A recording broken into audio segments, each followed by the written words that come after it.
Y'all, at this point, Marceau is a danger to society.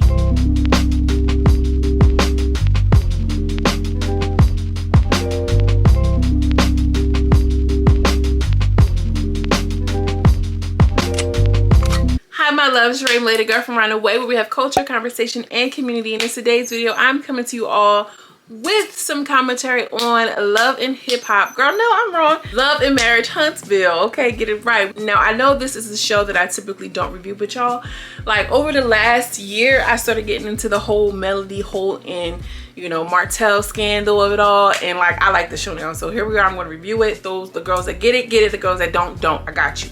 Let's jump right into it. The episode kicks off with Marceau and Tisha sitting down for dinner. Tisha looks great. Marceau looks great.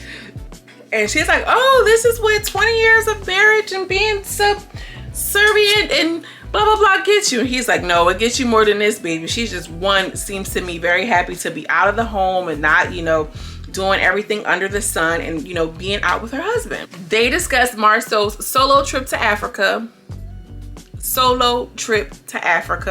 And she says, yeah, well, you know, it would have been nice if me and the kids could have gone because, you know, we've never been to Africa. And I am going to just save my commentary for later. Marceau says that the trip was the best thing that he needed because he needed to just unplug from everything that's going on from working so much. He does say that it was something profound that happened to him when he was on the continent of Africa because he said he worked so hard for his kids to be successful and for himself to be successful. But what he really realized is success is not exchanging his time for money. He really wants his time. And then after that, this is what he shared in the confessional, child.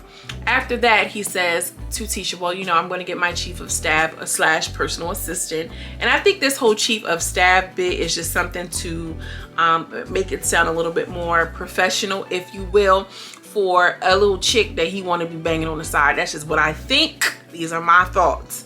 So she says, well, your chief of staff, well, I already told you, I don't think that you should have a woman. I think that you need an older male, you know, somebody more mature and this, that, and the third. And he was like, well, why does the sex matter?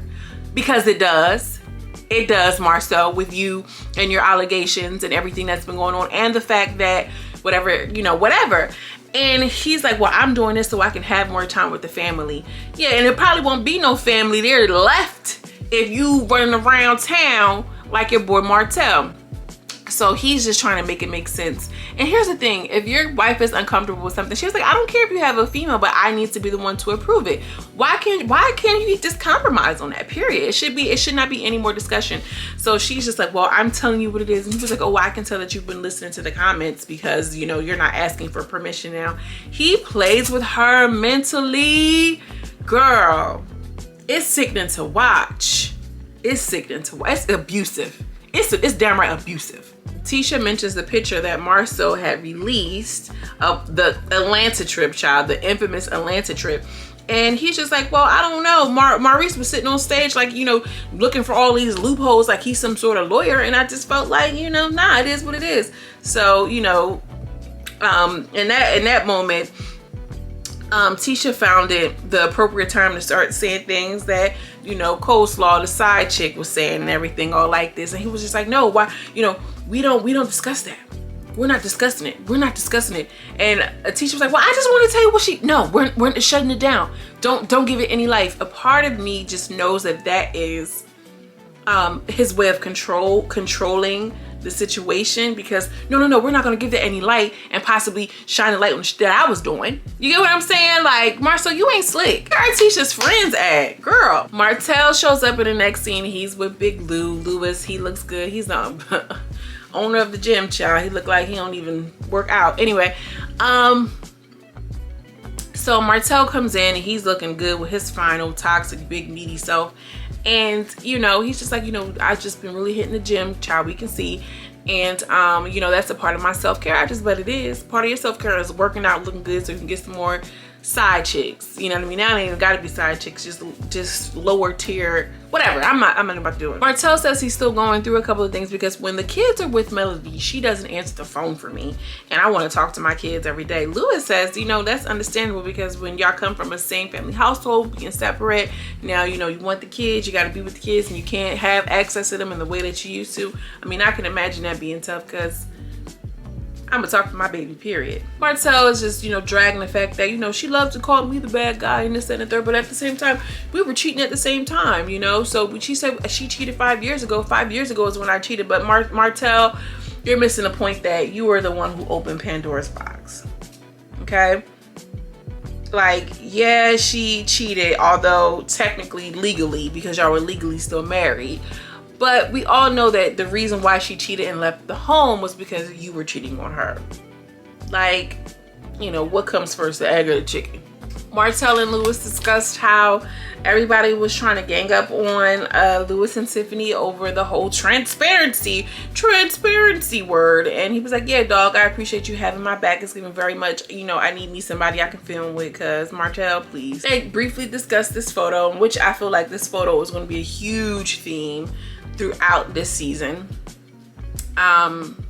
You know, and Martell was like, it's interesting that he threw his own brother under the bus. And if that ain't breaking the bro code, I don't know what it is. And that's true. Like, you willing to go that low and throw your brother under the bus? That's serious. That's a serious matter. The next scene, we have Kimmy and Maurice. Kimmy looks good, so does Maurice. Kimmy introduces her to her new dog. Her dog name is Zeus, and she's like, you know what? Zeus has been centering me, and he is my happy place. And I'm like, girl, I can't relate. I got a dog. His name is Lucky. Girl, he's a menace. Okay, he is a menace. She said, well, how much her dogs bring her peace. I mean, I don't know. He used to bring me peace. Come here, Lucky. Does he look like he's bringing me peace? He look like he's carrying the peace. Anyway, so Kimmy is just like, I just don't understand why Marcel would do this. And, you know, Maurice is trying to downplay, and, you know, he's looking like, you know, oh, baby, it's hot out here. Oh, you look good. Oh, Zeus, da da da da. And Kimmy is straight to the point. She's like, were you dating linebackers? And he's like, oh, humming. She's like, listen, I don't need all of that. It's a yes or no. And he's like, of course not, blinking 1,000 times, like, you know, he's wearing a prosthetic eye and a contact on the prosthetic eye. So I'm like, well, she's like, well, listen, in the confessional, me and Maurice were not married, and I know that he was technically cheating, but we weren't married. But if you know that, then why are you pressing him about this picture? And Maurice is going off on the fact, like, why would I sleep with a linebacker? Why would I sleep with a line? Listen, a man will get horny enough to screw a hole in the wall. Don't let that I'm pretty and she's ugly thing fool you, baby. If you're watching this, if anybody under the sound of my voice, don't think because you think that woman is not attractive that your man won't stick his in her, period. Think these niggas give up? They don't. If you think that these niggas really care, they do not. I'm here to tell you, they do not care. See, we have Destiny in the studio serving up some questionable vocals. Okay, her vocal cords were straining and trembling.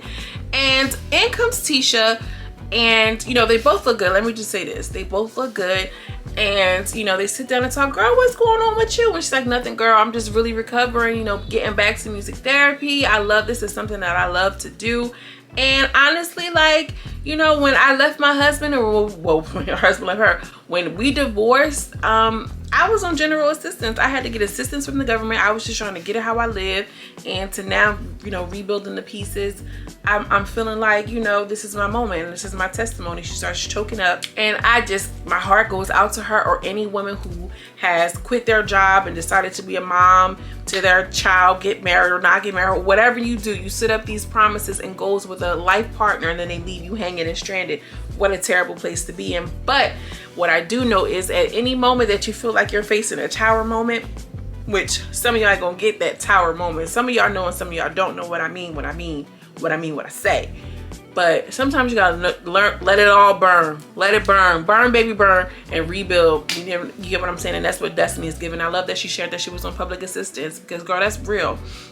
Especially if you come, you know, you're a woman of a certain pedigree or whatever the case may be, and you think, I'll never have to get on blah blah blah, but then life humbles you, or something happens, or someone betrays you, girl, and now you have to do those things. So shout out to Destiny for standing in her truth and owning it. She didn't have to come on here and tell her she had food stamps, because let me get some.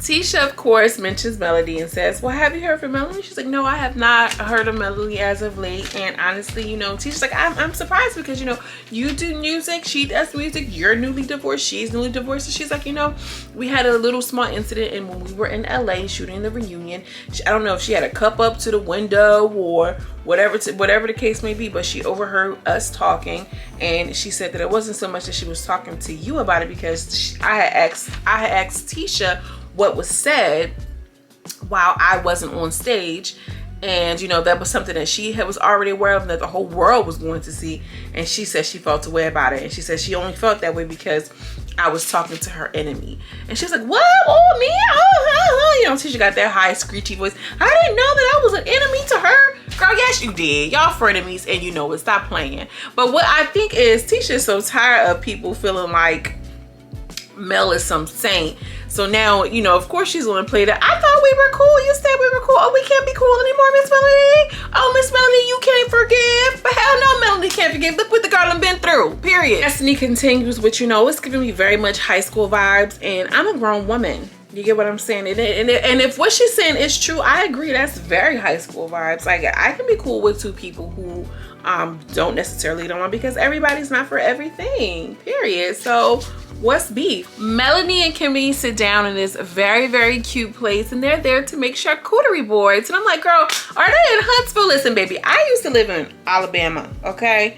And I ain't never seen no place that was as cute and quaint and nice like that spot. You know what I mean? And I've been to Huntsville. I don't know, but some cute spots in Huntsville.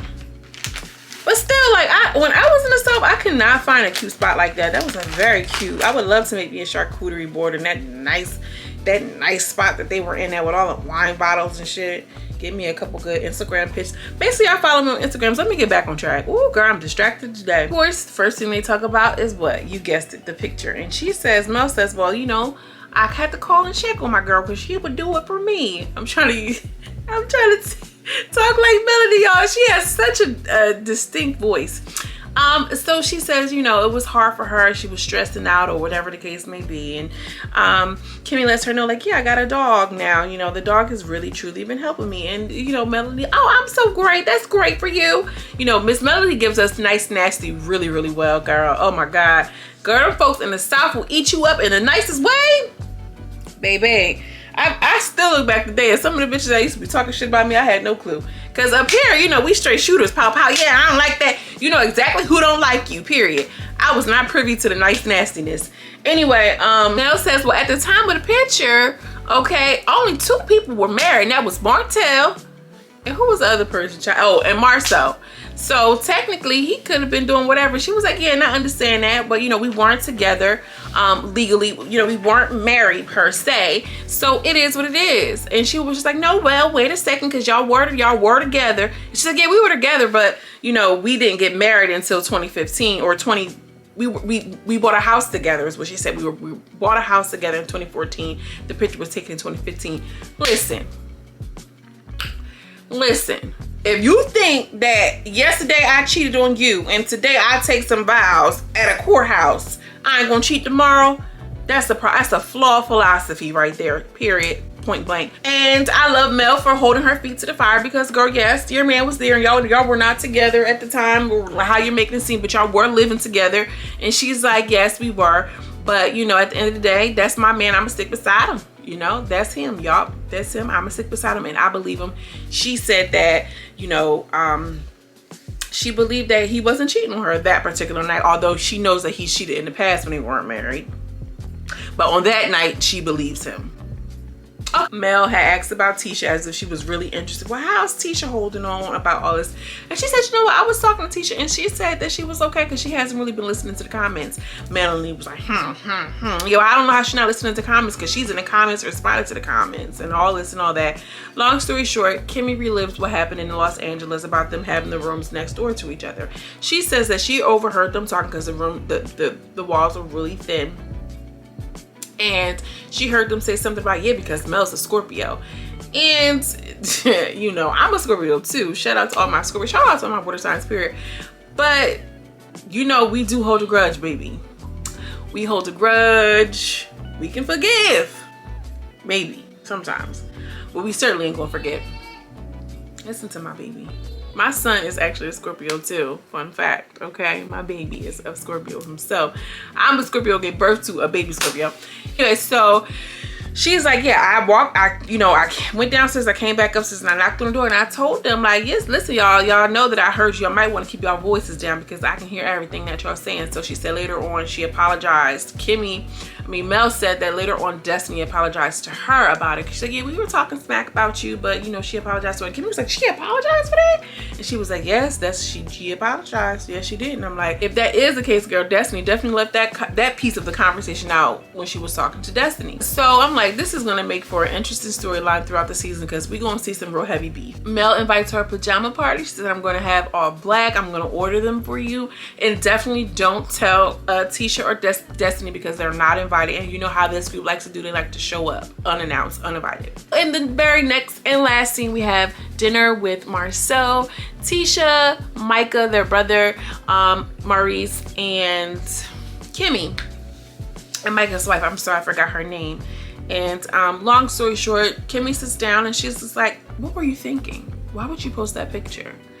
And he was like, honestly, I thought it was funny or whatever. And I didn't think that it would affect you. I didn't think it would have that much, that much effect. And she was like, what? Why would you think that? Like, why would you think that? And why would you say it out loud? Because nobody's going for that, sir. You're way too wise not to know the type of effect that it was going to have. It's even very much, if I'm going to go down, you're going to go down with me. Okay? Like, nah, do not sit up here and try to play in our face talking about something you thought it was funny. He was like, no, I just thought that whole complicit thing was an issue. And that's really what it was. You were mad because they were hopping on your case about being complicit to the BS instead of Maurice just standing on his road. Yeah, I was there, but I ain't really care, or whatever the case may be. He lied about it. And Maurice was just like, nah, bro, we was there together. Your Honor, we both got blood on our hands is what he said, okay? Especially in the court of public opinion. Kimmy is the one that's making the most sense. She's like, after all the rumors that were already out, you didn't think they was gonna ride this one into the sunset? And he was like, yeah, I really wasn't thinking about it. She's like, well, and what about Tisha? And then Tisha's sitting there like, what about me? Speak up on my behalf, Kimmy, because I don't have the words to say what I need to say to my husband. And I'm just sitting there like baffled.